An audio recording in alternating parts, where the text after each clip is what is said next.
یہ مانا اتنا چھپا کر. اس کا ہرگز مانا نہیں کہ لیفٹ ہینڈ کو آپ پہلے چھپا دے اور رائٹ ہینڈ سے دے سکتا. جب سیدھے ہاتھ سے دے الٹے معلوم مطلب جب دیا جا رہا ہے تو دینے والے کو علم ہے کون دے رہا ہے، لیکن لینے والے کو بھی نالج نہیں کہ دینے والا کون ہے. مجھے مطلب کسی تھرڈ پارٹی کو بیچ میں رکھ دی تو کسی اور کے ذریعے. یہ بہت ساری چیزیں ہم صحابہ کی زندگی میں ملتے ہیں. عثمان ابن عفان رضی اللہ عنہ ایک مرتبہ علی بن ابی طالب وہاں اور کہا کہ میرے نکاح کا ارادہ ہے لیکن مال و دولت کی کمی ہے، اب شادی ہو جائیں گے تو کچھ ضروریات ہیں. تو کہا کہ میں ایک زیرہ بیچنے آیا ہوں آپ کو، تو لے لیں آپ. عثمان ابن عفان رضی اللہ عنہ مدد کرنا چاہتے حضرت علی کی، لیکن ان کو نیچا بھی نہیں دکھانا چاہتے یا ایسا نہیں دکھانا چاہتے کہ تھوڑا ان کو کچھ محسوس میری غربت کی وجہ سے احسان کر رہے ہیں. تو فوراً جو ہے کہتے ہیں کہ لاؤ زیرہ میں خریدتا ہوں، کتنے چاہیے؟ تو کہا 480 درہم کے قریب ہونا چاہیے، اتنا تو میرے پاس ہو. تو کہا ٹھیک ہے 480 میں پرچیز کر لیا میں نے.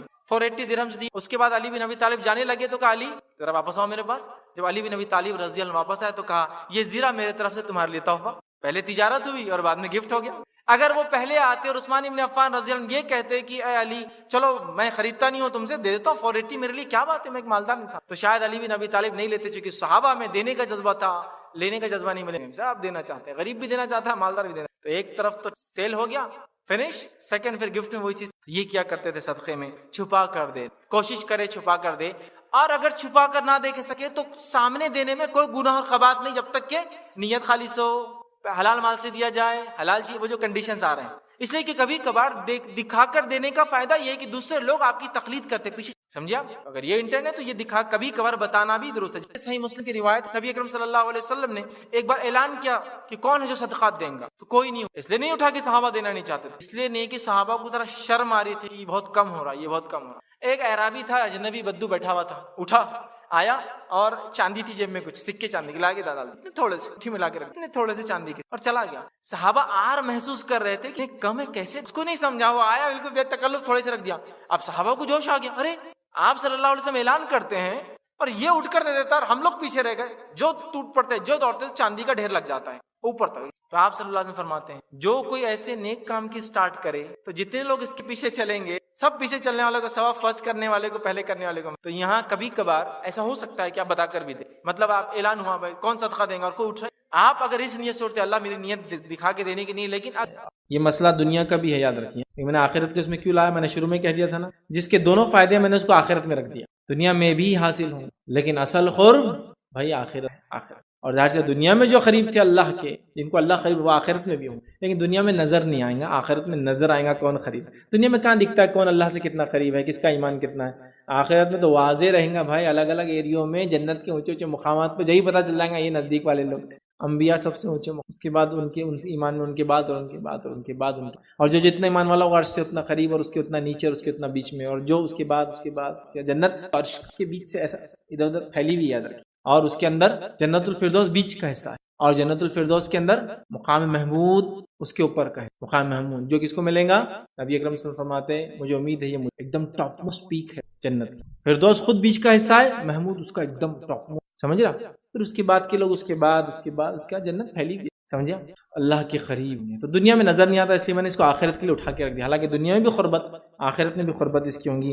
سورہ توبہ سورہ نمبر 9 آیت نمبر 99 میں اللہ فرماتا اور کہتا وَمِنَ الْأَعْرَابِ مَن يُؤْمِنُ بِاللَّهِ وَالْيَوْمِ الْآخِرِ وَيَتَّخِذُ مَا يُنْفِقُ قُرُبَاتٍ عِندَ اللَّهِ وَالصَّلَوَاتِ الرَّسُولِ أَلَا إِنَّهَا قُرْبَةٌ لَهُمْ سَيُدْخِلُهُمُ اللَّهُ فِي رَحْمَتِهِ إِنَّ اللَّهَ غَفُورٌ رَحِيمٌ. ترجمہ اس کا یہ ہے، اور بعض اہل دیہات میں سے ایسے بھی ہے، مطلب اعرابی لوگ ایسے بھی ہیں جو اللہ تعالیٰ پر اور قیامت کے دن پر ایمان رکھتے ہیں اور جو کچھ خرچ کرتے ہیں اس کو عند اللہ کے نزدیک قرب حاصل ہونے کا ذریعہ بناتے ہیں اور نبی صلی اللہ علیہ وسلم کی دعا کا ذریعہ بناتے ہیں کہ یہ جو ہم صدقہ کر رہے ہیں صرف اللہ کے لیے اور آپ ہمارے لیے دعا کریں اس لیے ہم خرچ کرتے ہیں، تو یہ دعا کا ذریعہ بناتے ہیں. یاد رکھو کہ ان کا یہ خرچ کرنا بے شک ان کے لیے موجب قربت ہے، واجب ہے ان کے لیے اللہ کی قربت دنیا اور آخرت میں. ان کو اللہ تعالیٰ ضرور اپنی رحمت میں داخل کریں گا آخرت میں، دنیا میں قریب رکھیں گا، آخرت میں قربت کے نتیجے میں ان کو رحمت میں داخل کریں گا. اللہ تعالیٰ بڑی مغفرت اور بڑی رحمت والا ہے. دنیا میں اللہ کی قربت، آخرت میں اللہ کی رحمت کے اندر رہو. سمجھ رہے بات؟ بڑی اہم بات ہے، بڑی اہم بات. اور اللہ کا رحم صرف آخرت مومنوں کے لیے. اللہ رحمان سب کے لیے ہے لیکن رحیم صرف مومنوں. رحمان سب کے لیے لیکن رحیم صرف معاف کریں گا، مغفرت کریں گا، فضل کریں گا مومنوں کے ساتھ، باقی لوگ تو جہنم. اس لیے بارش برستی ہے ایک شہر پہ تو سب پر برستی ہے بلا تفریق. لیکن آخرت میں اللہ کی رحمت خاص ہے، سب کو نہیں ملے گی۔ رحمت مطلب مغفرت، مطلب بخشش۔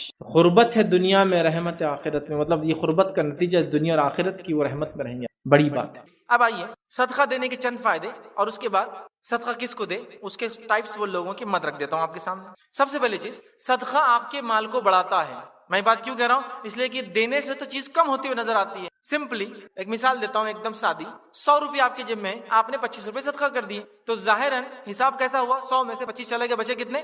75 کم ہوا، لیکن آخرت کے اعتبار سے وہ بڑھ جاتا ہے، لیکن کیلکولیشن کے اعتبار سے کم ہو جاتا ہے پیسہ۔ یاد رکھ، تو صدقات مال میں اضافہ کرتا ہے، یاد رکھیے صدقہ کمی نہیں کرتا، اس بات کو ہم ذہن نشین کر لیں۔ اس لیے کہ اللہ رب العزت قرآن میں فرماتا ہے، سورۃ البقرہ سورہ نمبر 2 آیت نمبر 261 میں اللہ نے فرما رکھا، مثل الذین ينفقون اموالهم فی سبیل اللہ کمثل حبۃ انبتت سبع سنابل۔ اللہ فرماتا ہے اور کہتا ہے، جو لوگ اپنے مال کو اللہ کی راہ میں خرچ کرتے ہیں، ان کی مثال ایسی ہے جیسے انہوں نے ایک دانہ زمین میں بویا، انہوں نے ایک دانہ زمین میں بویا، حبۃ انبتت سبع سنابل، اور اس سے پھر 7 بالیاں نکل کر آ گئی۔ مطلب ایک دانہ لگایا، 7 بالیاں سمجھ، جھاڑ جب لگاتے ہیں آپ اناج کا تو بالیاں آتی ہیں اس کے، اور اس میں اناج دانے ہوتے ہیں۔ تو اللہ فرما رہا ہے اس کی مثال ایسی کہ ایک دانہ ڈالا، 7 بالیاں نکل کر آ گئی۔ پھر اللہ آگے فرماتا ہے، فی کل سنبلۃ مئۃ حبۃ، اور پھر اس ہر بالی میں 100 دانے ہیں۔ اللہ کی راہ میں مال خرچ کرنے والے کا اجر کیا ہے؟ جیسے ایک دانہ بویا، ایک دانے سے ایک جھاڑ لگا جس کو 7 بالیاں آئیں، ان 7 بالیوں میں ہر بالی میں 100 دانے ہیں، اور اللہ اس سے بھی زیادہ اجر بڑھا دیتا ہے لوگوں کا۔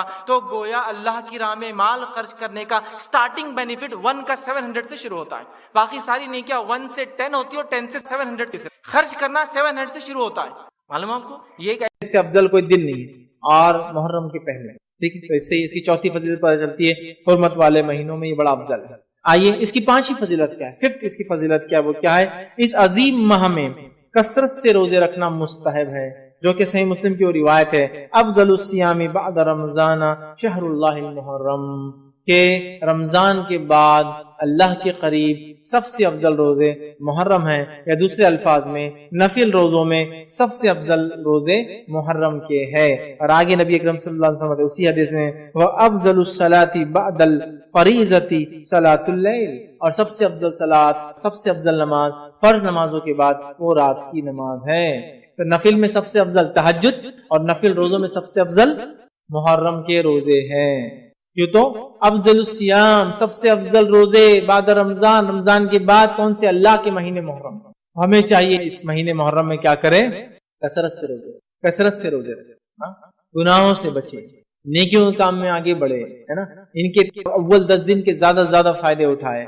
یہ بڑی اہم بات ہے، یہ بڑی اہم بات، اس کو بہت سوچ وچار کر کے ہمیں پلان آرڈر میں اس منتھ کو جینے کی کوشش کرنا چاہیے، یاد رکھیے۔ لیکن یہ تب ہوگا جب ہم کو اس کی اہمیت، اس کی فضیلت معلوم ہوں گی، یاد رکھیں، ٹھیک ہے۔ تو یہ جو ہے بہت عظیم ہے، اور سب سے افضل نفل روزہ اسی مہینے کا، یاد رکھیے، روزہ ہے۔ اور اس حدیث سے صراحت ہوتی ہے، ابن رجب کا میں نے وہ قول آپ کے سامنے رکھا رحمۃ اللہ علیہ کا، وہ فرماتے ہیں اس حدیث سے اس بات کی صراحت ہوتی ہے کہ رمضان کے بعد سب سے بہترین نفل روزہ اللہ کے مہینے محرم کا روزہ ہے، یاد رکھیے، اور یہ یاد رکھیے نفل روزوں میں سب سے افضل ہے۔ اسی طرح جو ہے محرم میں روزہ رکھنا جو ہے، اور کثرت سے روزہ رکھنا، یہ بڑی اہم چیز ہے، یاد رکھیے۔ اس کا یہی معنی ہے کہ ایک انسان نفل روزہ رکھے اور محرم کا روزہ سب سے افضل ہے، اس کا معنی ہی ہوتا ہے کہ ہم زیادہ سے زیادہ اگر نفل روزے رکھنے کی کوشش کرتے ہیں تو کون سے مہینے میں رکھیں؟ محرم کے مہینے میں رکھنے کی کوشش کریں، یاد رکھیں، کیونکہ نبی اکرم صلی اللہ علیہ وسلم رمضان کے علاوہ بھی، رمضان کے علاوہ نبی اکرم صلی اللہ علیہ وسلم نے، یاد رکھیے اس بات کو بھی آپ ذہن میں رکھیں کہ نبی اکرم صلی اللہ علیہ وسلم نے رمضان کے علاوہ کسی مہینے کے پورے روزے نہیں رکھے۔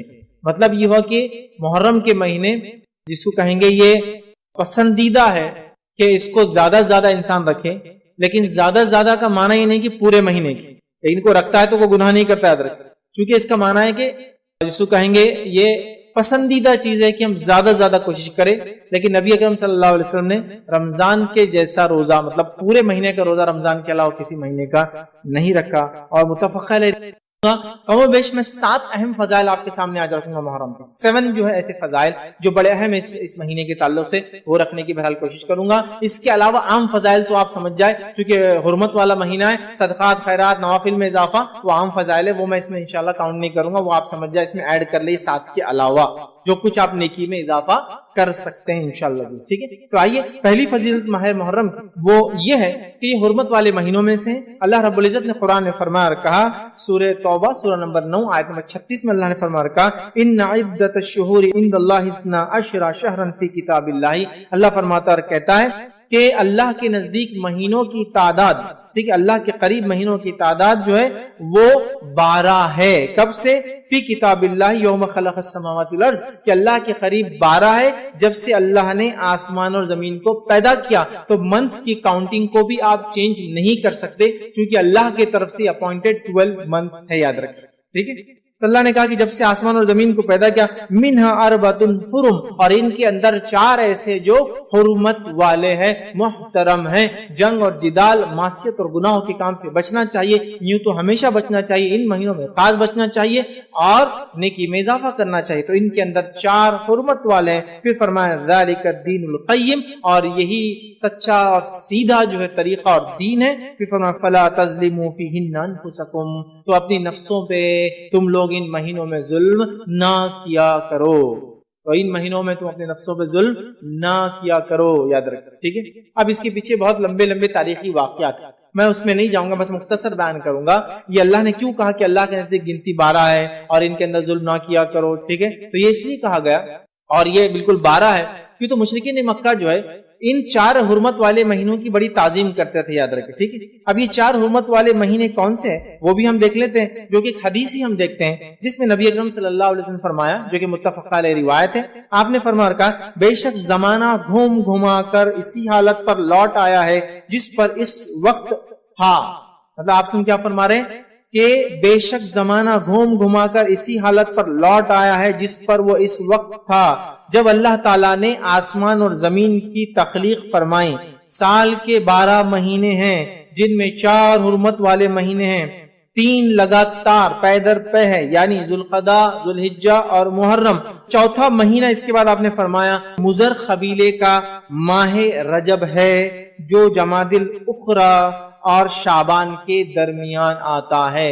تو پتہ چلا 4 حرمت والے مہینے ذوالقعدہ، ذوالحجہ، محرم اور رجب. اب یہ اللہ کے رسول صلی اللہ علیہ وسلم کیوں کہہ رہے کہ زمانہ گھوم گھما کے اس کی اصلی حالت پہ آ گیا ہے، اور اللہ نے کیوں کہا کہ اپنی نفسوں پہ ظلم مت کرو اور یہی سیدھا دین ہے. اس کے پیچھے واقعہ یہ ہے کہ مشرکین مکہ چونکہ دور جہالت میں بھی ان 4 مہینوں کو حرمت والا مانتے تھے. ذوالقعدہ، ذوالحجہ، محرم اور رجب کو وہ دور جہالت میں بھی حرمت والا مانتے تھے، اور ان کا اصل کام لوٹنا تھا. قافلوں وغیرہ کو لوٹ کر یہ اپنی معیشت، اپنے کاروبار، اپنے کام کاج، مطلب ان کا اکثر میں یہ کام تھا. اب ہوتا یہ تھا کہ 3 حرمت والے مہینے پے در پے آ جاتے تھے. تو یہ لوگ کیا کرتے تھے معلوم آپ کو؟ یہ لوگ 1 یا 2 مہینوں کو کھسکا دیتے تھے. مطلب کیا کرتے تھے کہ 1 سال ذوالقعدہ ذوالحجہ بولتے تھے محرم سفر کے بعد آئیں گا، یہ سال محرم کب آئیں گا؟ سفر کے بعد آئیں گا. تو گویا 2 ہی حرمت والے اب لوٹ مار چالو کر چکے. 3 مہینے رکے رہنا ان کے لیے بڑا مشکل تھا، سمجھا؟ تو محرم کو کھسکا دیتے اور کہتے کہ یہ بار محرم سفر کے بعد آنے والا ہے. نبی اکرم صلی اللہ علیہ وسلم جس سال حج کیا تو اس سال یہ مہینے ترتیب میں تھے 3. تو آپ نے کہا زمانہ گھوم گھما کر اب اصلیت پر آ چکا ہے جیسا زمین و آسمان کے کریشن کے ٹائم پر تھا. مطلب نبی اکرم صلی اللہ علیہ وسلم جو خطبہ دے رہے ہیں تب عربوں نے اس کو بالکل ایک کے بعد ایک 3 مان لیا تھا، پے در پے تھے. اور اللہ کے رسول صلی اللہ علیہ وسلم نے جو کچھ گڑبڑ ان مہینوں کے اعتبار سے ہوئی ریکٹیفائی کر کے ہم کو بتا دیا کہ آج زمانہ بالکل میں جو کہہ رہا ہوں، جو وقت ہے، جو تاریخ ہے، وہی ہے. اور جو مشرکین نے خلط ملط کر دیا تھا، مہینوں کو ٹرانسفر کرتے تھے کہ یہ سال سفر پہلے آئیں گا اور محرم بعد میں آئیں گا، ٹھیک ہے، تو وہ اب سب ختم ہو گیا ہے.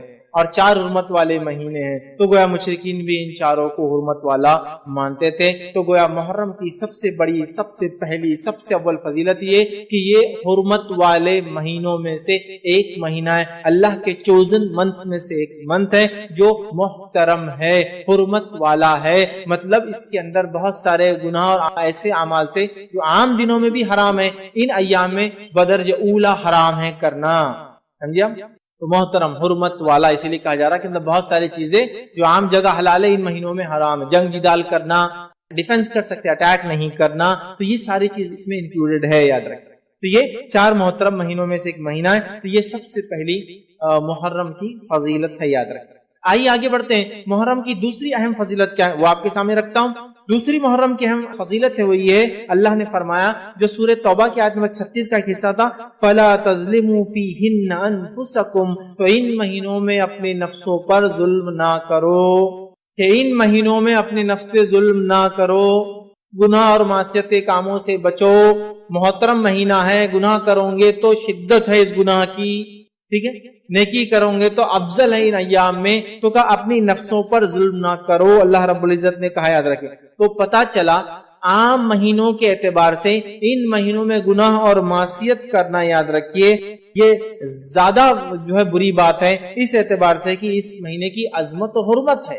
حالانکہ امام قتادہ رحمۃ اللہ علیہ فرماتے ہیں، ان کا قول ہے، حرمت والے مہینوں میں ظلم کرنا دیگر ماہ کے بنسبت ظلم کرنے سے زیادہ بڑا گناہ ہے اور غلطی کا کام ہے، اگرچہ ظلم کرنا ہر حال میں عظیم گناہ ہے، مگر اللہ اپنے امر میں سے جسے چاہتا ہے عظیم بنا دیتا ہے۔ تو امام قتادہ رحمۃ اللہ علیہ جو بڑے مشہور مفسرین میں بھی ہے، ان کے اقوال آپ سنتے ہوں گے بار بار، وہ فرماتے ہیں کہ ان ایام میں حرمت والے 4 مہینوں میں گناہ کرنا بڑا زیادہ گناہ ہے۔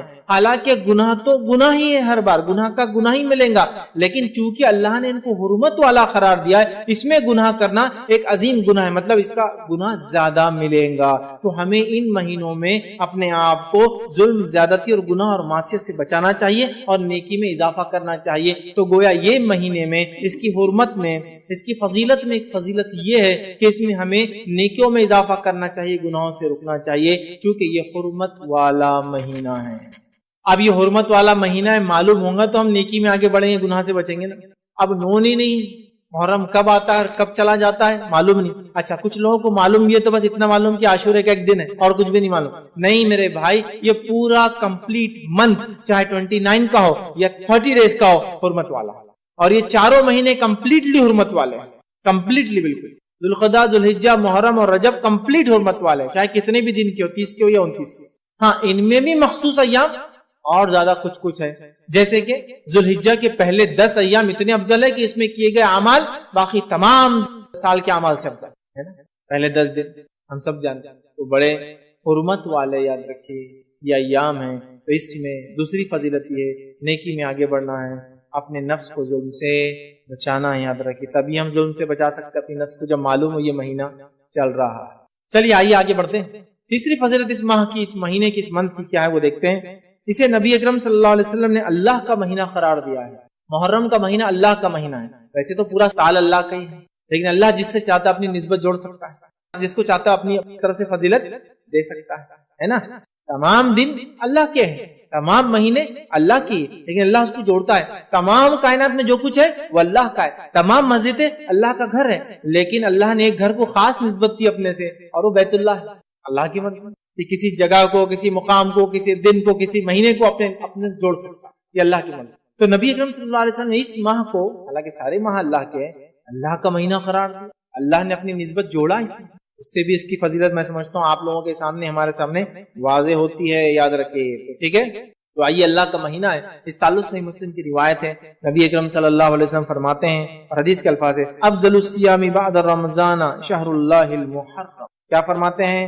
رمضان المبارک کے بعد اللہ کے مہینے محرم کے روزے سب سے زیادہ افضل ہیں۔ تو یہاں اللہ کا مہینہ شہر اللہ المحرم کہا، تو یہاں کا شہر اللہ المحرم، اللہ کا مہینہ محرم، یہاں ہمارا ابھی جو جملہ ہے یہ لیں گے ہم، اللہ کا مہینہ محرم۔ تو تیسری فضیلت اس مہینے کی ہے، نبی اکرم صلی اللہ علیہ وسلم نے اس ماہ کو اللہ کا مہینہ کہا۔ میں سمجھتا ہوں فضیلت بڑی واضح ہے، یہ اللہ کا مہینہ ہے، سارا سال اللہ کا، لیکن اس مہینے کو اللہ نے خاص نسبت دی اپنے آپ سے، یاد رکھیے۔ ابن رجب رحمۃ اللہ علیہ فرماتے اور کہتے ہیں کہ اس حدیث میں اس بات کی صراحت ہے، کلیریفیکیشن ہے کہ رمضان کے بعد سب سے بہترین نفل روزہ اللہ کے مہینے محرم کا ہے۔ رمضان کے بعد ایک تو اس میں شہر اللہ المحرم سے پہلے کہ افضل الصیام، سب سے افضل روزہ اس مہینے کا ہے، اور وہ کون سا مہینہ ہے؟ جو ہے محرم کا ہے۔ اور یہ مہینہ کیا ہے؟ اللہ کا مہینہ، یاد رکھیے، یہ یہاں بتایا جا رہا ہے۔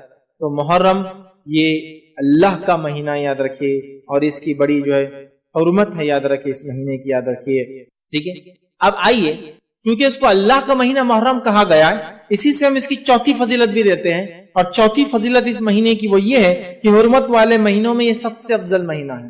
حرمت والے مہینے کتنے ہیں؟ 4 ہیں. اس میں یہ سب سے افضل ہے. یہ تو خاص طور سے اس مہینے کی نسبت یہ کہا گیا شہر اللہ المحرم، اللہ کا مہینہ محرم. سمجھ رہے ہیں؟ اللہ کا مہینہ محرم کیا گیا.